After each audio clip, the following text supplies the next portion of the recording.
Quand je l'ai trouvée, même l'air dans notre chambre avait changé. Le célèbre soleil éclatant de Nice n'avait pas réussi à percer les épais rideaux de velours de la villa Dubois. Ce matin-là, la Méditerranée semblait grise et furieuse depuis ma fenêtre, comme le reflet de la tempête qui faisait rage en moi. Je m'appelle Hélène. Jusqu'à hier, Hélène Dubois. J'étais une modeste infirmière originaire de Lyon. Ma vie s'était transformée en conte de fées lorsque j'avais rencontré Olivier, mon mari gentil et brillant, unique héritier de la riche et ancienne famille Dubois. Du moins, c'est ce que je croyais. Ce matin-là, le jour du 30e anniversaire de mon mari, ce conte de fées s'est transformé en cauchemar. Le rapport de police était succinct. Overdose. Deux mots. Deux mots froids et officiels qui résumaient la vie d'Olivier, ma vie et notre avenir. Mais il y avait un problème. Je suis infirmière. J'ai passé des années dans les couloirs des hôpitaux, à la frontière entre la vie et la mort. Je connais les symptômes de la dépendance. Je connais la transpiration, les tremblements, le regard fuyant. Olivier ne présentait aucun de ces symptômes. Il était plein de vie. Il faisait des projets d'avenir. Dans les lettres qu'il écrivait à son oncle qui avait ouvert une petite librairie à Paris, il parlait de ses rêves de construire sa propre vie, loin de la fortune de sa famille. Overdose. Ces mots étaient comme du poison dans ma bouche. Ma belle-mère, Madame Sylvie Dubois, était un autre type de poison. Avant même que mon mari ne soit enterré, elle m'avait lancé son regard glacial. Pour elle, je n'avais jamais fait partie de la famille. Je n'étais qu'une parasite chasseuse d'or, indigne du nom Dubois qui ne faisait pas partie de la haute société de la Riviera. L'amour de son fils m'avait servi de bouclier, mais ce bouclier avait disparu. Hélène, dit-il 3 jours seulement après les funérailles, dans le salon en marbre de la villa, d'une voix aussi tranchante qu'un glaçon. Même vêtue d'une robe de deuil noire sur mesure, elle était une reine. Nous devons perpétuer nos traditions. Notre bal masqué annuel, le bal que nous organisons pour le carnaval de Nice, aura lieu comme prévu. Je m'arrêtai. Mes oreilles bourdonnaient. Qu'avez-vous dit, Olivier? Il est encore. Olivier aimait ce bal, m'interrompit-elle. Nous le ferons en sa mémoire. La société l'attend de nous. La famille Dubois montre sa force même dans le deuil. J'aurais dû comprendre à ce moment-là. Ce n'était pas un hommage. C'était la préparation d'un peloton d'exécution. Et vous savez, ce genre d'histoire est généralement rempli de larmes et de douleurs. Mais mon histoire est différente. C'est l'histoire de la justice tissée avec patience et stratégie. Si vous aussi vous pensez que la trahison ne doit pas rester impunie, vérifiez que vous êtes bien abonné à la chaîne avant de commencer. Dans les commentaires, écrivez-moi quelle serait votre première réaction dans une telle situation. Car lorsque vous apprendrez ce que j'ai fait, vous serez choqué. Le soir du bal est arrivé. La villa était éclairée par des centaines de bougies et de lustres en cristal. Depuis la promenade des Anglais, on entendait le bruit joyeux du carnaval et le parfum des fleurs. Je me tenais dans ma chambre, regardant le masque vénitien qu'on m'avait mis dans les mains. Mon deuil était si récent que je n'avais pas besoin de masque. Mon visage était déjà un masque mortuaire vivant. Je suis descendu. La musique jouait. Centaines de visages masqués se sont tournés vers moi. Les plus riches de Nice, de Paris, de Monaco étaient là. Ils chuchotaient, vêtus de robes en soie et parés de bijoux valant des millions d'euros. Pauvre fille. Comme c'est rapide. Madame Dubois est vraiment puissante, n'est-ce pas? Puis, au milieu de la nuit, Madame Dubois fit signe à l'orchestre. La musique s'arrêta. Elle portait un masque de cygne qui cachait à peine son arrogance et sa cruauté. Elle se plaça en haut du grand escalier et leva sa coupe de champagne comme un marteau. Mes amis, tonna-t-elle, nous sommes réunis ici ce soir en mémoire de mon cher fils Olivier. Silence. La police, dit-elle en faisant semblant de trembler, mais ses yeux étaient rivés sur moi, a qualifié sa mort d'accident. Ils ont parlé des overdoses. Je sentis à nouveau l'atmosphère de ma chambre. Cette atmosphère froide, morte. Madame Dubois fit un pas vers moi. Mais nous connaissons la vérité, n'est-ce pas? Mon fils n'était pas toxicomane. Il a sombré dans le désespoir. Un murmure s'éleva dans la foule. Ma belle-mère s'est approchée de moi avec une détermination glaciale. Elle ne visait pas le masque sur mon visage, mais mon âme. Elle a pointé son doigt orné d'une bague en diamant, vers moi, devant toute la société. C'est elle qui l'a réduit dans cet état. A-t-elle crié, sa voix résonnant sur les murs de marbre, cette femme, cette croqueuse de diamants, cette modeste infirmière qui l'a poussée au désespoir, qui l'a poussée à la mort pour s'emparer de la fortune de mon fils. Mon souffle se coupa. Le temps s'arrêta. Elle est venue pour me prendre mon mari, mon fils. Tout ce que j'avais. Quel hasard. Que mon fils soit mort le jour même de son 30e anniversaire, le jour où il allait toucher son immense héritage, n'est-ce pas? Les masques sur les visages des gens avaient fondu, laissant place au choc et au dégoût. Il me regardait, comme on regarde un meurtrier, mais il n'a pas pu le supporter. C'est elle écriée. Il n'a pas pu supporter la cupidité de cette femme. C'est une meurtrière. C'est elle qui a tué mon fils. À ce moment-là, au milieu de centaines de visages masqués, dans la maison de mon mari, alors que j'étais stigmatisée comme meurtrière, l'infirmière en moi, la modeste Hélène, est morte. Mes larmes se sont taries. Les morceaux de mon cœur brisé se sont transformés en une armure de glace. Madame Dubois s'écria à sécurité. Virez cette femme de ma villa. 2 gardes m'ont attrapé par les bras. Ils m'ont traîné hors de cette salle somptueuse, devant cette foule riche, et m'ont jeté dans la nuit froide de Nice, au milieu des rires moqueurs du carnaval. Sans le sou, sans honneur et marqué du sceau de meurtrier. Il y avait une chose qu'ils ignoraient. Ils pouvaient me jeter hors de la villa. Ils pouvaient me calomnier. Mais j'étais infirmière. Et nous savions très bien comment interpréter les symptômes. Ce n'était pas une histoire de deuil. C'était le début d'une enquête pour meurtre. Et j'allais être à la fois le jury et le juge. Le bruit sourd des lourdes portes en fer forgé de la villa se refermant derrière moi annonçait officiellement la fin d'une partie de ma vie. Sur la promenade des Anglais, j'étais la seule survivante de ce luxueux bal masqué, une femme déshonorée, vêtue d'une robe en soie déchirée, les pieds nus, tenant dans sa main un masque vénitien de grande valeur. Le bruit du carnaval me semblait désormais insultant. La foule sans visage me riait au nez derrière ses masques. Assassin. La voix de Madame Dubois résonnait dans ma tête. À ce moment-là, au bord de la Méditerranée, alors que le froid me transperçait les os, j'avais 2 options, soit m'effondrer là, au bord de la mer, comme une ombre, et pleurer, ou bien respirer. C'est ce que j'ai fait. J'ai inspiré l'air salé et froid de Nice. Je n'avais pas de larmes. Le choc avait laissé place à une lucidité glaciale. Cette infirmière, Hélène, reprenait vie. Mais cette fois, ce n'était pas pour me réconf, mais pour pratiquer l'autopsie. Madame Dubois avait commis une erreur. En me jetant à la rue, sans le sou, comme un vieux chiffon, elle m'avait donné la chose la plus précieuse, je n'avais plus rien à perdre. Et aussi, le cerveau d'une infirmière. Ils avaient dit que mon mari avait fait une overdose. D'accord. Mais quel médicament? À quelle dose? Quel était son niveau de tolérance? Olivier n'avait aucune tolérance. Une intoxication systémique, lente et méthodique, pouvait ressembler à une overdose. Au moment du coup de grâce. Surtout si ce coup de grâce était donné par le médecin de famille, le docteur Arnaud, l'ombre qui ne quittait jamais ma belle-mère, notre médecin de famille. Son attachement à Madame Dubois dépassait largement l'éthique professionnelle. Je l'avais toujours senti, je n'avais pas d'argent. Mon téléphone, mon sac, toutes mes affaires étaient dans cette ville-là. Mais j'avais une vie. Ma vie avant d'arriver de Lyon. J'ai marché dans les rues sombres, m'éloignant des quartiers riches. Je me suis dirigée vers l'hôpital où je travaillais autrefois, l'hôpital Pasteur. Il était minuit passé. Le changement d'équipe était déjà terminé. Je me suis glissée comme un fantôme par la porte des urgences. Manon a été la première à me voir. Mon ancienne amie, ma collègue infirmière. Elle a laissé tomber les dossiers qu'elle tenait dans ses mains. Hélène? Mon Dieu! Que t'est-il arrivé? Un accident. Tais-toi. Lui et je chuchotais. Je l'ai entraîné dans la réserve. Manon, j'ai un gros problème. J'ai besoin d'un peignoir, d'une paire de chaussures et d'argent liquide. Assez pour acheter un billet de train pour Paris. Elle m'a regardé avec des yeux écarquillés. Qu'est-ce que tu racontes? Ton mari n'est-il pas mort?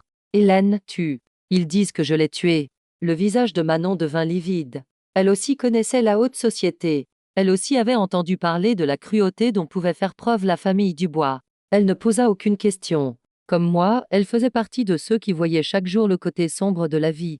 Attends, dit-elle. 10 minutes plus tard, je portais une blouse d'infirmière, des baskets aux pieds et dans ma poche. Dans ma poche, j'avais la moitié du loyer mensuel de Manon. Peut-être même la totalité. Je ne sais pas comment je vais rembourser ça. Dis-je, contente-toi de signaler que tu es en vie. M'a-t-il répondu d'une voix tremblante. Et Hélène? Montre-leur le cerveau de cette infirmière. Je pris le premier bus pour la gare de Niceville. Le contrôleur, voyant mon état pitoyable et ma blouse d'infirmier, secoua la tête et ne me demanda pas d'argent. Aux premières lueurs du jour, j'étais assis dans le siège le moins cher du TGV en direction de Paris. 6 heures de voyage. En m'éloignant du bleu de Nice pour me diriger vers le cœur de la France, cette ville grise et sérieuse, je ne faisais que réfléchir. Mon plan était simple. J'avais une liste de suspects. Madame Sylvie Dubois belle-mère. Motivation, l'argent, le contrôle, sa haine à mon égard. Docteur Arnaud médecin de famille. Motivation Madame Dubois. Et peut-être, l'argent. Mais la motivation n'était pas une preuve. J'avais besoin de preuves. Et je savais qu'Olivier ne faisait confiance qu'à une seule personne. Celle que sa famille considérait comme le mouton noir. Paris. Gare de Lyon. Quand je suis descendue du train, je n'étais plus la maîtresse de cette villa luxueuse. J'étais redevenue la modeste Hélène de Lyon, mais avec une différence cette fois, j'avais de la colère en moi. Je me suis rendue au bord de la Seine, là où se trouvent les célèbres caisses vertes des bouquinistes. Olivier m'y avait emmené une fois. C'est l'oncle fou de la famille, m'avait-il dit en riant.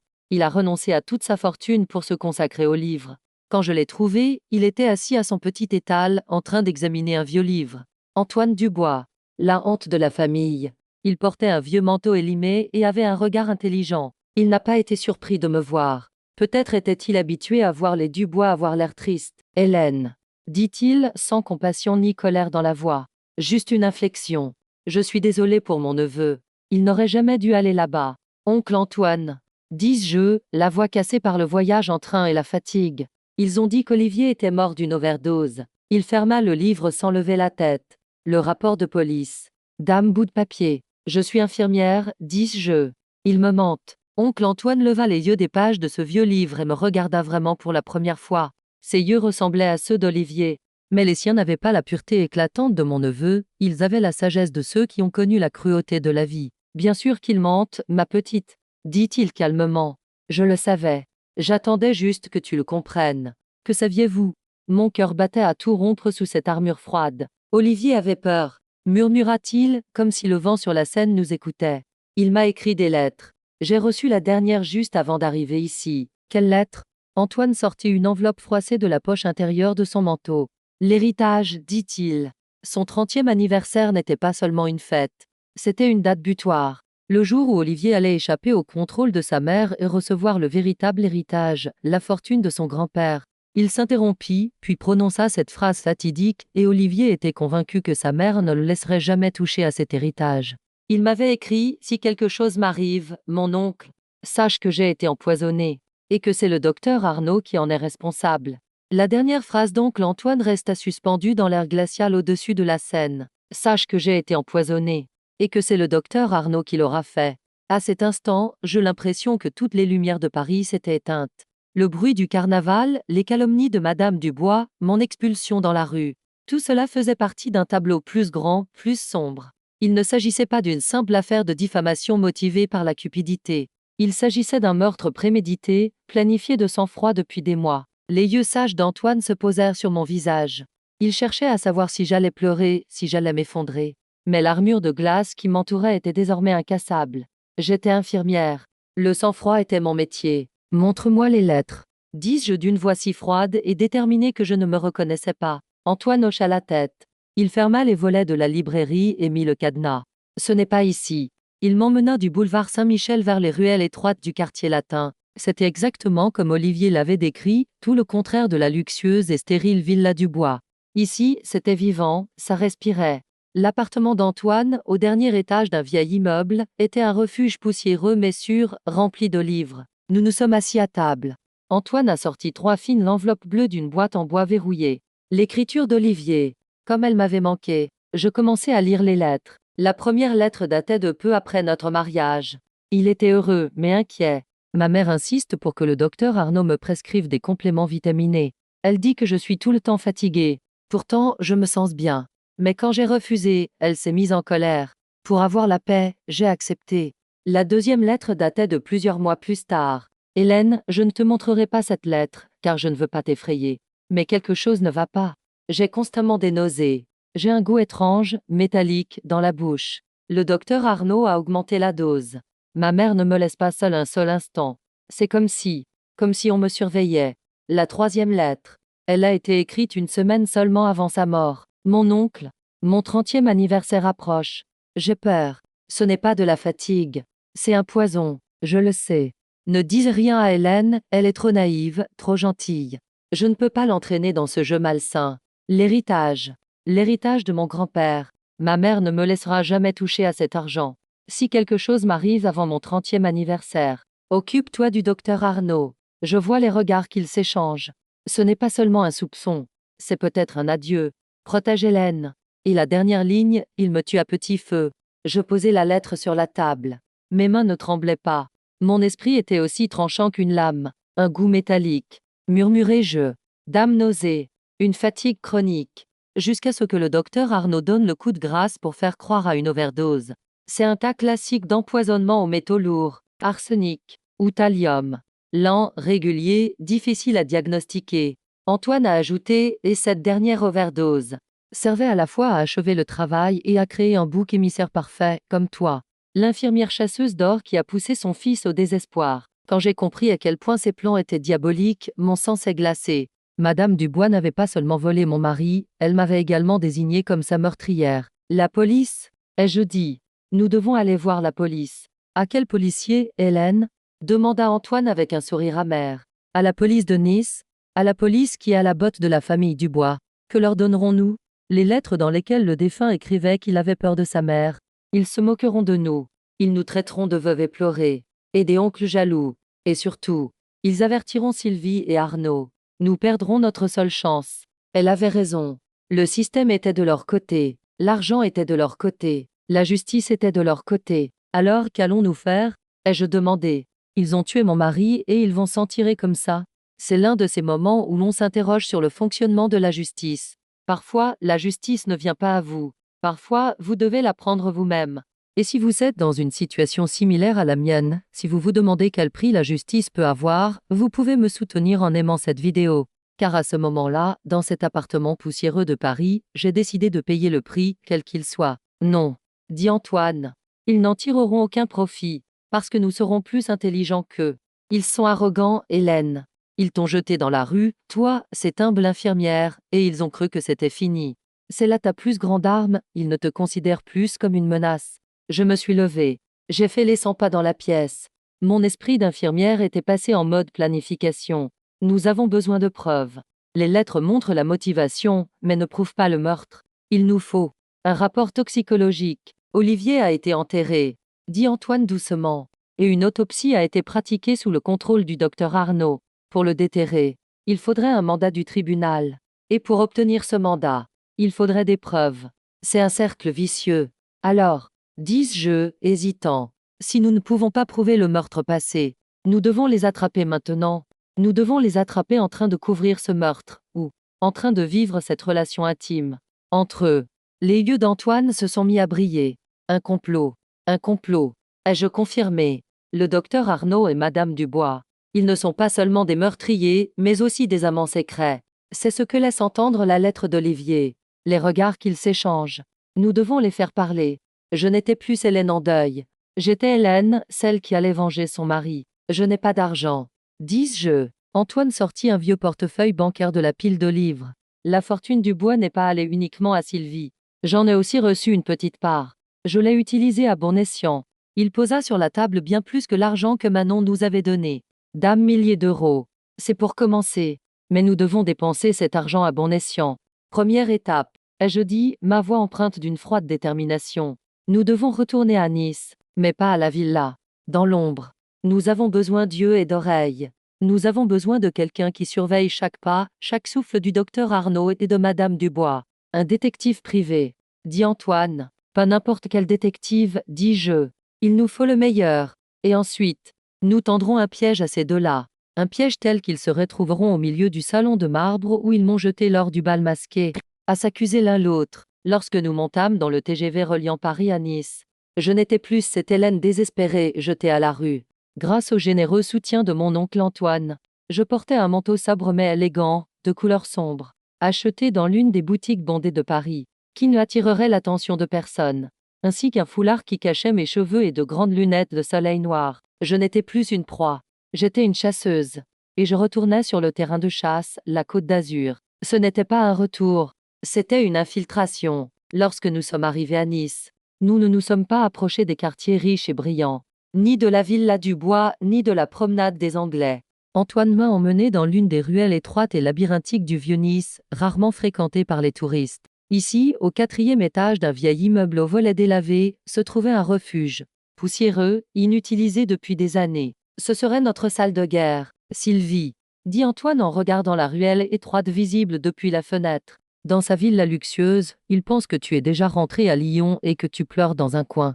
Son arrogance est son point faible. Et ton invisibilité est notre meilleure arme. L'invisibilité ne suffit pas, dis-je. Il nous faut des yeux.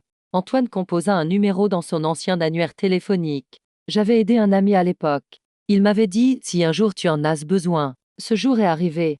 Le lendemain, dans la foule du marché aux fleurs, parmi les étals de fleurs colorées, nous avons rencontré cet homme. Il s'appelait Julien Morel. Ancien policier, il était désormais détective privé. Il avait la peau brûlée par le soleil et des yeux qui avaient tout vu, mais qui ne s'impressionnaient de rien. Antoine a payé d'avance. Morel prit l'enveloppe et la glissa dans la poche intérieure de sa veste. La famille Dubois, dit-il d'une voix aussi rugueuse que des cailloux. Un gros poisson. Êtes-vous sûr de pouvoir vous en sortir, mademoiselle? J'ai retiré mes lunettes. Je suis infirmière, monsieur Morel. Ai-je répondu d'une voix glaciale. J'ai lu le rapport sur l'overdose de mon mari. Or, il présentait tous les symptômes classiques d'un empoisonnement aux métaux lourds, arsenic ou thallium, lent et douloureux. Et les responsables sont le docteur Arnaud et madame Dubois. Le visage de Morel changea. À cet instant, il ne vit plus devant lui une veuve affligée, mais une complice potentielle déterminée. Que voulez-vous? Tout, répondis-je. Chaque mouvement du docteur Arnaud, chaque mouvement de madame Dubois. Où ils vont, à qui ils parlent, où ils se rencontrent. Surtout, où ils se rencontrent lorsqu'ils sont seuls. Morel hocha la tête. Donnez-moi 3 jours. Ces 3 jours passèrent comme 3 siècles dans cet appartement poussiéreux. Je regardais par la fenêtre cette ville où se déroulait la vie qui m'avait été volée.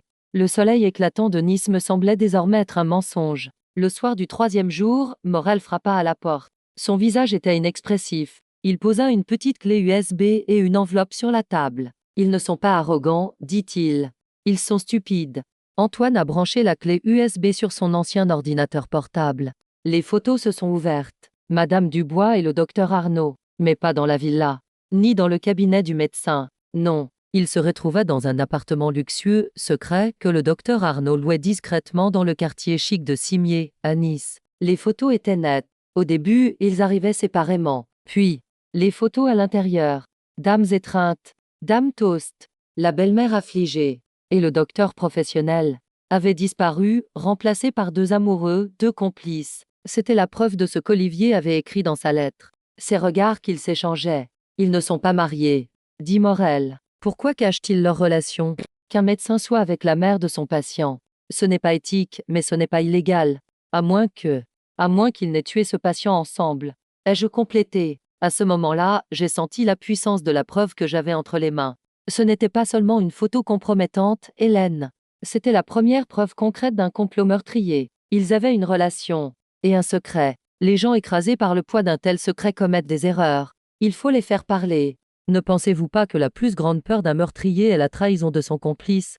Si vous pensez savoir qui va trahir qui dans cette histoire, partagez votre opinion dans les commentaires. Car mon plan reposait justement sur cette peur de la trahison. J'ai regardé les photos sur la table. Le sourire confiant du docteur Arnaud, l'expression arrogante de victoire de madame Dubois.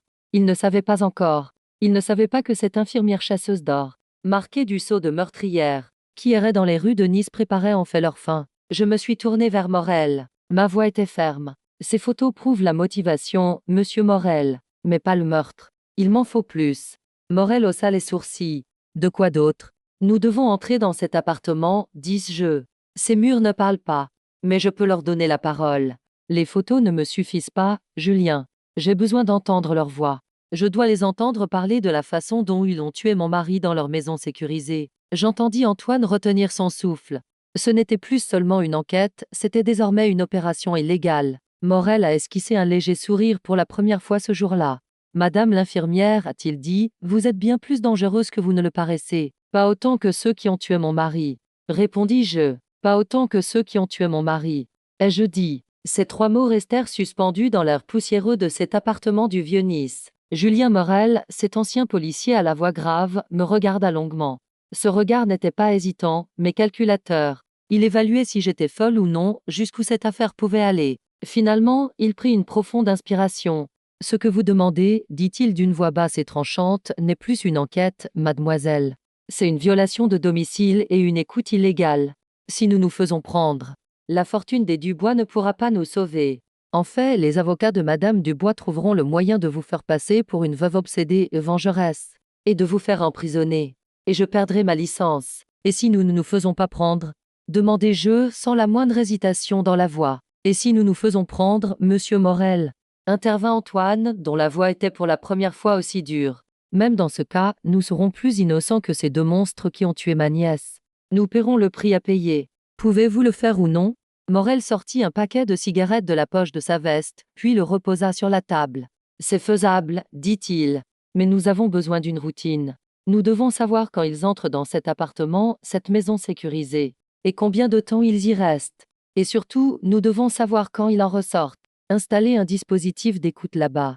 Ce n'est pas une mince affaire, c'est tout un art. Et nous avons besoin d'une fenêtre. Trouver cette fenêtre. Ai-je dit. Cette nouvelle phase de l'opération exigeait de la patience et de l'observation.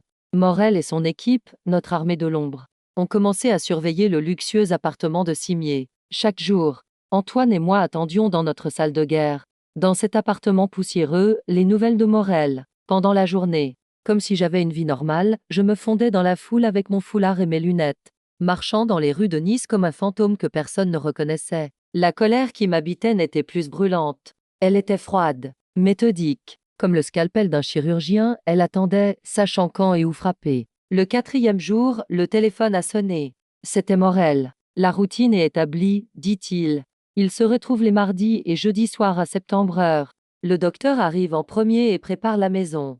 Madame Dubois arrive à septembre heure et demie. Ils ne partent jamais avant minuit. Mais, les mercredis matins, entre 10h et 12h, un service de nettoyage vient. Une caméra de sécurité ? Demanda Antoine. Il y en a dans l'immeuble, mais pas à la porte de l'appartement. La femme de ménage a une clé. Ce n'est pas notre fenêtre. Dis-je, déçu. C'est un risque. C'est vrai, dit Morel. Notre fenêtre, c'est vendredi. À 14h pile. Madame Dubois se rend à une réunion dans une association pour son travail caritatif. Hebdomadaire. Le docteur Arnaud est en opération à l'hôpital à la même heure. Aucun des deux ne peut s'approcher à moins de 10 km de cet appartement pendant au moins 3 heures. Et ce jour-là, il n'y a pas de femme de ménage. La porte ? Une serrure sécurisée, mais pas du genre que mon technicien ne peut pas ouvrir. 1 heure nous suffira. Ce vendredi-là, même le ciel de Nice semblait retenir son souffle. Antoine et moi attendions dans notre appartement du Vieux-Nice, tandis que Morel et son technicien pénétraient dans l'immeuble de Cimier. Déguisés en techniciens télécom, les secondes ont chassé les minutes. Les minutes ont chassé une vie entière. Et puis, à 15h30, le téléphone a sonné. Nous sommes à l'intérieur. Tout est clair. La station d'écoute que nous avions installée sur la table de cet appartement poussiéreux était simple. Un petit ordinateur portable, un enregistreur audio et un amplificateur de signal. Le technicien de Morel avait placé dans cette maison sécurisée des microphones si petits qu'une infirmière ne les aurait pas remarqués, mais suffisamment puissants pour capter les secrets d'un tueur. Dans le lustre, dans la tête de lier, dans la ventilation de la salle de bain. Maintenant, il ne nous restait plus qu'à attendre. Le mardi soir arriva. À septembre heure 5, le léger sifflement de l'enregistreur fut interrompu par un grincement de porte. Clic. Antoine et moi sommes restés figés. D'abord, la voix du docteur Arnaud. Calme, assuré. Il marmonne. Puis, une demi-heure plus tard, à nouveau la porte. Et le rire arrogant et faussement joyeux de Madame Dubois. Cette nuit-là, j'ai été obligée d'écouter les meurtriers de mon mari. Faire l'amour. Le tintement des coupes de champagne. Leur projet de vacances. Ils ont parlé d'une croisière à Monaco. Peut-il y avoir torture plus écœurante ? D'un côté, la tombe de mon mari, de l'autre, les rires de ces meurtriers. En suivant cette voie, vous voyez à quel point la justice doit emprunter des chemins tortueux. Si, comme moi, vous pensez que j'ai dû trouver la force d'écouter ces voix jusqu'au bout, n'oubliez pas de montrer votre soutien à la chaîne. Tout va très bien, Sylvie, dit la voix d'Arnaud, vers minuit. Bien sûr que tout va bien, mon amour, répondit Sylvie. Sa voix était détendue par le champagne. Une fois que nous nous serons débarrassés de ce petit chasseur d'or, l'héritage sera enfin à nous. Nous serons enfin libérés des rêves stupides d'Olivier. Je regardais Antoine. Il avait les yeux fermés. Puis le docteur Arnaud posa la question. L'infirmière peut-elle encore poser problème ? Madame Dubois rit. C'était le rire qui m'avait brisé le cœur au bal masqué. Hélène ? Cette pauvre infirmière toute modeste, elle est retournée dans son trou à Lyon, j'en suis sûre. Après le scandale du bal masqué, elle n'osera plus se remettre les pieds sur la Côte d'Azur. Elle est finie, Arnaud. Tout comme mon fils est fini. Tout comme mon fils. Après que cette phrase de Madame Dubois eut résonné dans cet appartement poussiéreux du Vieux-Nice, un silence de mort s'abattit sur la pièce. Oncle Antoine et moi, assis devant ce petit ordinateur portable, nous nous regardions en retenant notre souffle. C'était un aveu, mais ce n'était pas le genre d'aveu que la police aurait accepté. Dire son travail est terminé. Cela pouvait être interprété de différentes manières. Ces avocats auraient pu traduire cela par le mode de vie misérable de mon fils est terminé. Non, cela ne me suffisait pas. J'avais besoin d'un goût métallique. J'avais besoin du mot vitamine. J'avais besoin de ce mot que l'infirmière, c'est-à-dire moi, connaissait. Il nous en faut plus. Ai-je murmuré. Et ainsi commença l'attente. Après ce mardi soir, le jeudi soir arriva. Les mêmes rires écœurants, les mêmes plans arrogants. Ils discutèrent de la manière dont l'héritage serait dépensé, de l'avocat avec lequel ils travailleraient pour effacer complètement le nom d'Hélène de l'arbre généalogique des Dubois. Ils m'écoutaient. Mais ils ne savaient pas que c'était eux qui étaient écoutés. La semaine suivante. Encore la même chose. Mardi, jeudi, pendant qu'ils célébraient leur victoire dans cette maison sécurisée, Antoine et moi, deux fantômes, nous torturions en écoutant ces enregistrements. Nous écoutions les assassins de mon mari siroter le champagne acheté avec l'argent de mon mari. Selon vous, qu'est-ce qui est le plus difficile?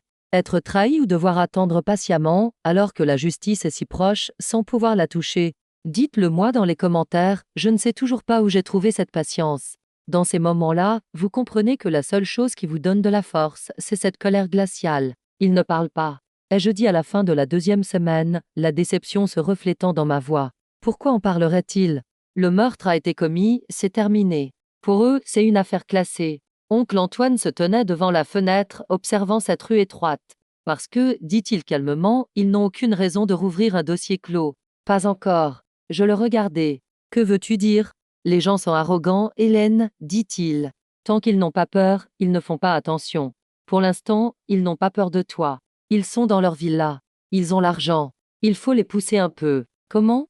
Avec ce qui leur fait le plus peur, dit-il, les yeux brillants de sagesse. Pas avec la police. Avec la justice. Nous allons les effrayer avec le système auquel ils font en confiance. Le plan était simple et diabolique. Oncle Antoine, qui n'avait jamais quitté son vieil appartement poussiéreux de Paris, membre oublié de la famille Dubois, écrivit une lettre à un avocat spécialisé dans les successions, réputé, qui travaillait près du palais de justice de Nice. La lettre n'était pas une menace. C'était une question. Cher maître, disait la lettre, je pense qu'il y a des irrégularités dans le testament de mon défunt neveu Olivier Dubois, et en particulier dans l'héritage de ses 30 ans, laissé par son grand-père. Les lettres que mon neveu m'a écrites juste avant sa mort renforcent mes inquiétudes quant à la volonté de sa mère de contrôler cet héritage. Je vous demande de bien vouloir examiner cette question. C'était une bombe. Antoine ne parlait pas de meurtre. Il ne parlait que d'argent. Et vous savez, c'est ce que les familles riches redoutent le plus. La lettre a été envoyée. Et nous avons attendu. Notre attente n'a pas été longue. Ce jeudi-là, à septembre heure, nous avons entendu la voix du docteur Arnaud. Mais cette fois, il n'était pas calme. Sa voix était tendue. Sylvie, où es-tu? L'avocat a appelé. Bon sang, c'est idiot de ton oncle à Paris. Il s'est manifesté. Une demi-heure plus tard, la porte s'est ouverte en claquant. La voix de Madame Dubois. La reine hautaine et froide avait disparu, remplacée par une femme paniquée, acculée dans un coin. Tu vois? S'écria-t-elle. Je te l'avais dit. Cet idiot de bouquiniste. Je le savais. Calme-toi, Sylvie, dit Arnaud. Ce n'est qu'une question d'argent. D'héritage. Ça n'a rien à voir avec nous. Tu crois, Arnaud? Et s'il trouve autre chose en cherchant l'argent? Et s'il parle à cette petite infirmière? Et s'il se méfie? Antoine et moi étions rivés au haut-parleur. Mon cœur battait si fort que je pensais que le bruit serait enregistré. Personne ne trouvera rien, cria Arnaud. C'est impossible. J'ai signé ce rapport d'autopsie de mes propres mains. J'ai écrit overdose. Point final. Et puis, Madame Dubois a prononcé cette phrase en or. Cette phrase que j'attendais depuis des mois, celle qui allait me rendre ma vie. Et ces vitamines, Arnaud. Sa voix n'était qu'un murmure, mais nos micros étaient si puissants que c'était comme si nous étions dans la pièce. Et si quelqu'un, si Hélène, cette infirmière, décidait de rechercher des traces de thallium? Et s'ils ouvraient la tombe? Le thallium, le voilà. Le goût métallique, dont parlait Olivier dans sa lettre. Le diagnostic que j'avais posé grâce à mes connaissances en soins infirmiers. La voix du docteur Arnaud était glaciale. Personne ne peut ouvrir la tombe, Sylvie. Tu sais pourquoi? Parce qu'il n'y a aucune preuve. Les soupçons de cette infirmière ne constituent pas une preuve. La seule preuve, c'est nous. Et tant que nous gardons le silence, nous sommes en sécurité. Tu crois que cette idiote d'infirmière connaît le mot thallium?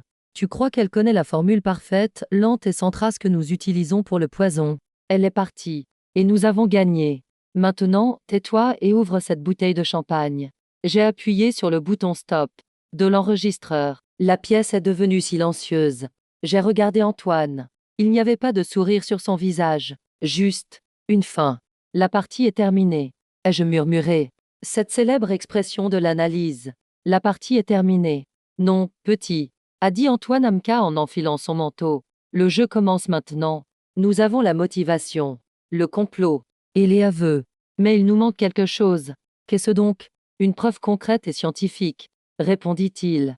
Nous avons besoin du mot que le tueur vient de prononcer, thallium. Nous avons besoin du rapport d'autopsie de mon mari. Je me tournai vers monsieur Morel. Nous ne sommes plus les mains vides, Julien. Il nous faut un mandat. Il faut ouvrir cette tombe. Il nous faut un mandat. Il nous faut ouvrir cette tombe. Julien Morel, ce vieux loup de la police, dans cet appartement poussiéreux du Vieux-Nice, regarda longuement l'enregistreur posé sur la table. La partie est terminée, avais-je dit, mais il savait mieux que moi à quel point cette partie était compliquée. Madame l'infirmière, dit-il de sa voix grave, vous avez entre les mains la plus grande confession de meurtre de ces 20 dernières années. Et nous avons un problème, cet enregistrement est totalement illégal. Oncle Antoine intervint. Que veux-tu dire? Ils avouent. Ils disent thallium. Et nous avons violé leur domicile et procédé à une écoute illégale pour obtenir cet enregistrement. Expliqua Morel. Si nous le présentons comme preuve devant un tribunal, nous confirmerons la théorie selon laquelle Hélène est une veuve obsédée. Au lieu d'enquêter sur le meurtre, on nous mettrait en prison. En droit, on appelle cela le fruit de l'arbre empoisonné. La preuve est toxique. La pièce est devenue glaciale. Dame-moi d'effort, ces écoutes écœurantes. Tout cela avait-il été vain? Alors, c'est fini. Ai-je demandé, ma voix glaciale semblant se fissurer pour la première fois? Non, répondit Morel, et j'aurais juré qu'il souriait pour la première fois. J'ai seulement dit que nous ne pouvions pas le présenter au tribunal. Mais cela ne signifie pas que nous ne pouvons pas l'utiliser. Cet enregistrement est notre flambeau, Hélène. Nous ne pouvons pas le brandir dans une salle d'audience, mais nous pouvons l'utiliser dans les couloirs sombres pour éclairer le chemin des bonnes personnes. Qui sont les bonnes personnes? Demanda Antoine. Pas la police de Nice, c'est certain, répondit Morel. La famille Dubois promène le chien du directeur de la police. Non, nous avons besoin de personnes ambitieuses et honnêtes qui les détestent. Nous avons besoin du palais de justice. Nous avons besoin du procureur de la République. Morel avait un plan. Au tribunal de Nice, il y avait un procureur adjoint ambitieux, réputé pour sa lutte contre la corruption. Il s'appelait Vasseur. Vasseur détestait que les familles de longue date, comme les Dubois, se croient au-dessus des lois. Morel a déclaré « Nous allons voir Vasseur », mais pas pour lui faire une dénonciation, pour lui demander un avis. En tant qu'ancien policier, je vais lui demander son avis professionnel sur une mort suspecte, à la demande d'un membre inquiet de la famille. Le lendemain, nous avons traversé les rues ensoleillées de Nice et sommes entrés dans le bâtiment froid et officiel du palais de justice. Antoine, Morel et moi. L'oncle affligé, la veuve calomniée et le détective privé inquiet. Le bureau du procureur Vasseur était petit et encombré de dossiers. L'homme lui-même l'était aussi, énergique, les yeux vifs, intelligent. Morel prit la parole en premier. Il raconta l'histoire. Il montra le rapport des overdoses. Vasseur bâilla. « Je suis désolé, monsieur Morel. Les drames des familles riches. Si vous n'avez pas de preuves, ce n'est que du chagrin. » Puis Antoine posa les lettres d'Olivier sur la table. « Est-ce cela du chagrin?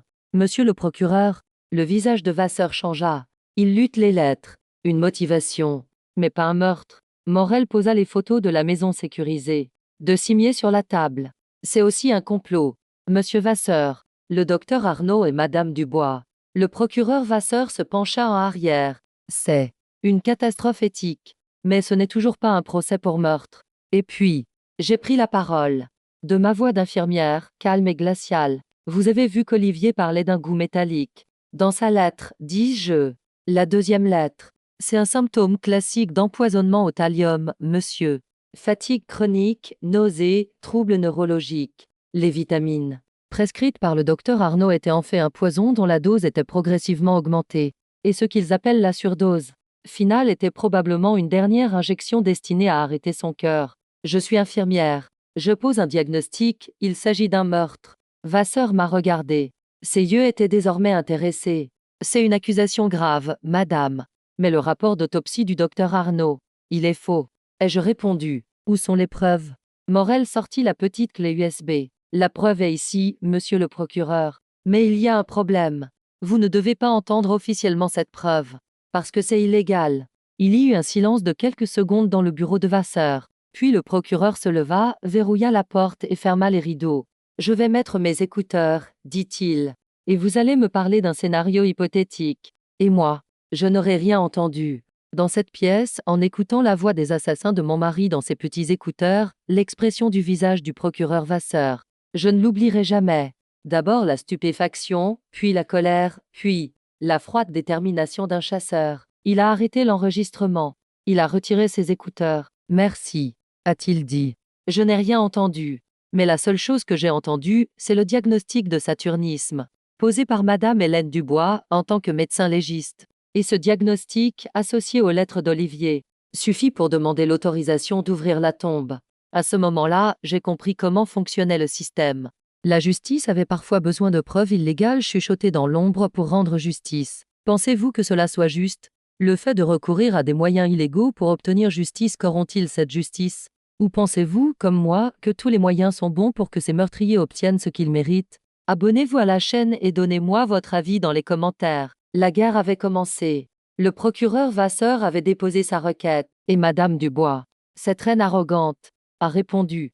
Lorsqu'elle a appris la nouvelle, elle a fait venir à Nice l'armée d'avocats la plus chère et la plus impitoyable de Paris. Le jour du procès, ses avocats m'ont décrite comme une femme hystérique, obsédée, inventant ces mensonges ignobles pour toucher l'héritage de son mari. Ils ont brandi le rapport d'autopsie irréprochable du docteur Arnaud. Mais il y avait une chose qu'ils ignoraient. Avant de rendre sa décision, le juge avait eu un entretien privé avec le procureur Vasseur. Et Vasseur lui avait parlé d'un scénario hypothétique. Le juge a rendu son verdict, la demande est acceptée. La tombe sera ouverte. La décision du juge d'ouvrir la tombe fit l'effet d'une bombe dans la société niçoise. La tombe du fils défunt de la famille Dubois, si arrogante et intouchable, allait être profanée à la demande d'une veuve hystérique. Les avocats de Madame Dubois ont contesté cette décision avec acharnement. Ils ont fait appel. Ils ont invoqué des motifs tels que outrage à la mémoire du défunt et exploitation du chagrin de la famille. Mais le procureur Vasseur, fort de son scénario hypothétique, a soutenu le juge.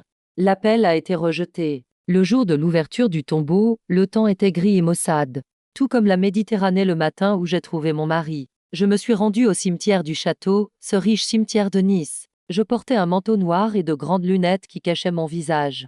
À mes côtés, oncle Antoine se tenait silencieux comme un roc. De l'autre côté, il y avait Madame Dubois et son armée d'avocats. Ma belle-mère, même dans son deuil noir, me regardait avec haine. Le docteur Arnaud était abs. Il se cachait. Lorsque l'équipe médico-légale, sous la supervision du procureur Vasseur, souleva le couvercle du cercueil de marbre, je ne clignais pas des yeux. Il n'y avait pas là de veuve en pleurs, accablée de chagrin. Il y avait là une infirmière glaciale qui supervisait l'autopsie de son mari. Je savais qu'il ne cherchait pas l'overdose, mentionné dans le faux rapport d'autopsie du docteur Arnaud. Le procureur Vasseur avait donné des instructions claires au laboratoire médico-légal indépendant de Lyon, test spécifique pour les métaux lourds, thallium. En quittant les lieux ce jour-là, j'ai senti l'un des avocats de Madame Dubois me cracher dessus. « Tu vas le payer, salope !» m'a-t-il sifflé. « Attendez votre tour. » ai-je murmuré. Et puis, l'attente a commencé. L'attente la plus difficile, la plus éprouvante. Les résultats du laboratoire pouvaient prendre des semaines. Pendant ces semaines, nous sommes restés assis en silence dans notre salle de guerre du Vieux-Nice. Mais cette fois, nos oreilles étaient tournées vers la maison sécurisée de Cimier. Et dans cette maison, le champagne ne coulait plus à flot. Il n'y avait plus de rire. Il y avait de la panique. « Tu as entendu, Arnaud ?» criait la voix de Sylvie, qui avait perdu son ton arrogant de reine pour laisser place à celui d'une femme nerveuse qui se rongeait les ongles. Pourquoi ont-ils demandé un test au thallium? Comment le savent-ils? Cette idiote d'infirmière. Ce n'est pas possible. Comment peut-elle le savoir? La voix du docteur Arnaud avait également perdu son ton assuré. Elle ne sait rien, Sylvie. Elle ne fait que lancer des accusations. Ce faux rapport d'autopsie. Dans le rapport original, je n'ai fait qu'examiner la toxicologie de base. Une overdose d'opioïdes. Oui, je l'ai écrit. Personne ne cherche du thallium. C'est impossible. On voit bien que cette infirmière bluffe, c'est tout. Et si ce n'était pas un bluff? S'écria Sylvie. Et si cet idiot d'oncle à Paris savait quelque chose? Et si Olivier, cet idiot, leur avait dit quelque chose? Ces lettres. Arnaud, et si ces lettres ne parlaient pas de nous, mais du poison? Calme-toi, dit Arnaud. Ils n'ont toujours aucune preuve. Ils ont juste ouvert une tombe. Ils ne trouveront rien. J'ai travaillé dessus pendant des mois. Ces vitamines, ce dosage, c'était parfait. Elles sont éliminées par l'organisme. Mais je pouvais entendre le tremblement dans sa voix, cette fausse assurance, même à des centaines de kilomètres de distance. Lui aussi le savait. Le thallium restait dans les cheveux, les os, les tissus, pendant des mois, comme une signature. Ce moment est l'un des plus doux de la vengeance. Le moment où votre ennemi, pensant que vous bluffez, réalise qu'il est tombé dans votre piège. Pensez-vous que la vengeance se savoure mieux froide, ou bien, comme je l'avais prévu, chaude et impitoyable, devant tout le monde? Dites-le moi dans les commentaires, car j'avais désormais le choix. Et puis, ce jour est arrivé. Nous étions dans le bureau du procureur Vasseur, Antoine, Morel et moi. Le visage de Vasseur était impassible. Il posa sur la table une enveloppe épaisse et scellée. Elle venait de Lyon. Rapport de toxicologie. Vasseur a ouvert l'enveloppe. Il a tourné les pages. Puis il s'est arrêté. Il nous a regardés par-dessus ses lunettes. Madame Dubois, dit-il pour la première fois avec une pointe de triomphe dans la voix. Dans le sang de votre mari, dans son tissu hépatique et, oui, dans ses follicules pileux. Il marqua une pause. Une quantité de sulfate de thallium jamais vue dans une affaire de meurtre en France au cours des 50 dernières années. À quel point? Demandai-je dans un murmure. Vasseur lutte le paragraphe froid et scientifique du rapport. Les résultats confirment sans aucun doute que le défunt a été exposé de manière chronique et systémique à des doses croissantes de métaux lourds au cours des 6 derniers mois, et que le niveau au moment du décès était 3 fois supérieur à la dose considérée comme mortelle. Il a fermé le rapport. Meurtre, dit Antoine. Un meurtre scientifiquement prouvé, dit Vasseur. Morel demanda: que faisons-nous maintenant? Avec ce rapport et cet enregistrement hypothétique, je peux faire arrêter le docteur Arnaud et Madame Dubois dès ce soir. Non, répondis-je. Ils se tournèrent tous les trois vers moi. Ils étaient surpris. Je me suis levé. J'avais le rapport entre les mains. La science confirmait mon intuition d'infirmière et la dernière lettre de mon mari. Non. Ai-je répété, ma voix glacée désormais transformée en une détermination d'acier. Pas d'arrestation. Pas encore. Vasseur plissa les yeux. Que pensez-vous, madame? Madame Dubois, dis-je, m'a traité de meurtrière. Devant des centaines de personnes, lors de ce bal masqué. Elle m'a jeté hors de cette salle comme un vieux chiffon. Elle a détruit ma vie, ma réputation, devant toute cette société. Oncle Antoine avait compris ce que j'allais faire. Pour la première fois, un sourire impitoyable apparut sur son visage. Si elle m'a exécuté en public, dis-je, je l'exécuterai en public. La justice ne doit pas seulement être rendue dans une salle d'audience, mais là où elle compte le plus, au cœur même de cette société hypocrite. Je me tournai vers Morel. Quand aura lieu le prochain grand événement mondain à Nice, Julien? Quand aura lieu le prochain grand événement mondain à Nice, Julien? Julien Morel me regarda dans le silence qui régnait dans le bureau du procureur Vasseur. Il n'y avait ni surprise ni hésitation dans ses yeux, seulement l'attitude d'un professionnel faisant son travail. Dans 3 semaines, répondit-il sans la moindre émotion dans la voix. L'événement le plus prestigieux de la Côte d'Azur, le Bal des Roses. Cette année, il se tiendra à la Villa Efrussi de Rothschild à Saint-Jean-Cap-Ferrat. Les billets sont épuisés depuis des mois. Et surtout, l'invitée d'honneur est la plus grande donatrice, Madame Sylvie Dubois. Elle était là. Le destin offrait à cette femme arrogante une scène parfaite. La Villa Efrussi, le bastion de la richesse et du pouvoir de la Côte d'Azur. Et elle allait être la reine de ce bastion. Parfait. Dis-je. L'endroit où le peuple m'a exécuté était une villa. L'endroit où je l'exécuterai sera également une villa. Le procureur Vasseur toussa. Madame Dubois, j'espère que vous n'utilisez pas le mot exécuter dans son sens juridique. Avec le rapport dont nous disposons, nous pouvons les arrêter dès maintenant. Et alors? Dis-je en me tournant vers Vasseur. Vous les emmènerez tranquillement dans leur maison sécurisée. Leurs avocats parisiens viendront. Un procès qui durera des mois commencera. Les journaux publieront des articles sur la mère éplorée et la veuve ambitieuse. Peut-être que le docteur Arnaud rejettera toute la responsabilité sur Sylvie, ou que Sylvie rejettera toute la responsabilité sur le docteur Arnaud. Ils concluront un accord. Ils bénéficieront de peines réduites. Je m'arrêtai, pris ce rapport toxicologique froid et scientifique dans mes mains. Je ne leur donnerai pas cette chance, monsieur le procureur, dis-je. Nous les attraperons devant leur société bien-aimée, à un moment où ils ne pourront pas se réfugier l'un derrière l'autre, où ils ne pourront pas mentir. Nous les attraperons en train de s'accuser mutuellement. Comme dans cet enregistrement hypothétique, le plan a pris forme dans cette pièce. Entre 3 alliés, Morel a demandé: comment allez-vous entrer au bal? Votre nom est sur la liste noire. Oncle Antoine sourit. La fortune Dubois ne revient pas uniquement à Sylvie, n'est-ce pas? Je suis moi aussi un Dubois. Et je recevrai une invitation à ce bal, non pas en tant que bouquiniste sans envergure, mais en tant que monsieur Antoine Dubois, venu de Paris, et je vous emmènerai avec moi, en tant que mon infirmière personnelle. Hélène. Selon le plan, Vasseur ne serait pas officiellement présent ce soir-là. Mais dans les allées qui entourent les jardins de la Villa Efrussi, des équipes de policiers en civil l'attendraient en renfort. Sur ses ordres, un signal, un coup de fil. Et le piège se refermerait. Morel et son technicien s'infiltreraient quant à eux dans la villa en tant que traiteurs. Leur mission consistait à s'emparer du système audio de la terrasse qui donnait sur ces magnifiques jardins. Et moi, je serais la surprise de cette nuit-là. Ces 3 semaines ont été les plus longues de ma vie.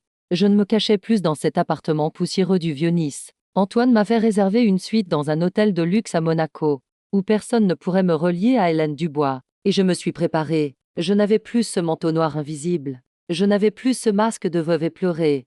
Avec l'argent d'Antoine, j'ai acheté une seule robe dans l'une des maisons de couture les plus chères de Paris. Elle était rouge. Rouge vengeance. La couleur du sang de mon mari et de ma colère. Ce soir-là, sur le chemin de la Villa Efrussi, assise à l'arrière de la limousine, je repensais au moment où j'avais été jetée dans la rue lors du bal masqué. À cette robe en lambeaux. À ces pieds nus. À cette voix qui criait assassin. Les lumières de la Villa Efrussi brillaient comme des joyaux. Dames centaines de riches, vêtus de robes et de bijoux valant des millions d'euros, affluaient à l'intérieur. « Tu es prêt, petit ?»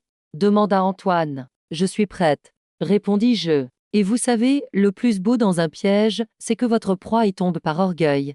Madame Dubois et le docteur Arnaud, même après le rapport toxicologique, devaient venir à ce bal. Ne pas venir aurait été avouer qu'ils avaient peur de cette veuve hystérique, qu'ils cachaient quelque chose. Leur orgueil était leur plus grande faiblesse. C'était ma dernière bataille. Dames années de souffrance, des mois de préparation. Tout cela pour cette nuit. Si vous êtes prêts à insister avec moi à ce dernier acte, à cette confrontation, n'oubliez pas d'aimer cette vidéo et d'appuyer sur la cloche. Car ce qui va se passer à l'intérieur ne figurera pas dans les livres d'histoire, mais restera à jamais gravé dans la mémoire de la haute société niçoise. La porte s'est ouverte. Oncle Antoine tendit le bras. Monsieur et mademoiselle Dubois, annonce le portier. Et moi, dans ma robe rouge, j'ai descendu les marches de marbre pour me diriger vers le cœur de ma proie. À ce moment-là, parmi des centaines de visages sans masque, 2 paires d'yeux m'ont trouvé. Le docteur Arnaud a laissé tomber la coupe de champagne qu'il tenait à la main, et Madame Sylvie Dubois. Son visage prit exactement l'expression que j'appelle masque mortuaire. Il devint blanc comme de la craie. Je n'ai pas souri. Je me suis simplement dirigé vers eux. Dans le magnifique salon de la Villa Efrussi de Rothschild, des centaines de chuchotements se sont soudainement tus. Lors de la réception qui avait suivi les funérailles de mon mari, c'était Madame Dubois qui avait fait taire la musique à la Villa Dubois. Ce soir-là, au bal des roses, c'était ma présence qui avait fait taire la musique. Dans ma robe rouge, j'étais comme une plaie au milieu de cette foule. Le docteur Arnaud était figé parmi les débris du verre qu'il avait fait tomber. Madame Sylvie Dubois, le visage blanc comme un linge, me regardait avec incrédulité. Son arrogance avait laissé place à une peur pure et primitive. Oncle Antoine lâcha mon bras et, comme prévu, se retira dans l'ombre au bord de la salle. Quant à moi, je continuais à marcher lentement, méthodiquement, jusqu'à ce que je me trouve face aux 2 meurtriers. Vous, siffla Madame Dubois, qui fut la première à retrouver sa voix. Elle essayait de rassembler ses forces devant cette assemblée mondaine. Comment osez-vous? Sécurité, faites sortir cette femme. C'est elle. C'est la meurtrière. J'attendais d'entendre ce mot. Meurtrière, dis-je d'une voix claire et froide qui résonna dans l'immense salle. Cette armure de glace faisait désormais partie de moi. Quelle ironie que vous utilisiez ce mot, madame. Je ne lui ai pas pointé le doigt, comme elle l'avait fait lors du bal masqué. J'avais mieux à faire. Vous m'avez stigmatisé avec ce mot dans la maison de mon mari, devant des centaines de personnes. Dis-je en élevant la voix pour que toute cette foule riche puisse m'entendre. Vous m'avez accusé d'être une chasseuse d'or, et d'avoir plongé votre fils dans le désespoir. La foule murmurait. C'était mieux qu'un drame. C'était la vérité. Mais je suis infirmière, Sylvie. Ai-je dit.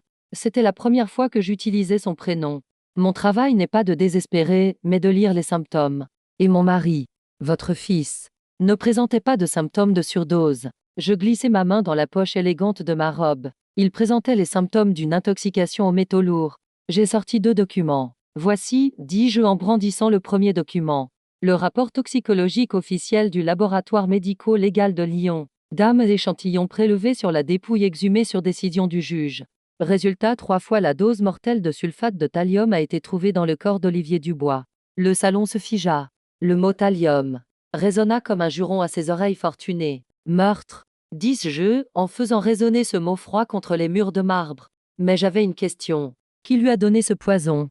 Le docteur Arnaud a tenté de se diriger vers la porte, mais 2 membres de l'équipe de restauration De Morel l'en non gentiment empêché. Sylvie était paniquée. C'est un mensonge. Cette femme invente tout. C'est une imposteur. C'est une hystérique. Hystérique, dis-je. D'accord. Alors, ce que nous allons entendre maintenant, c'est aussi de l'hystérie.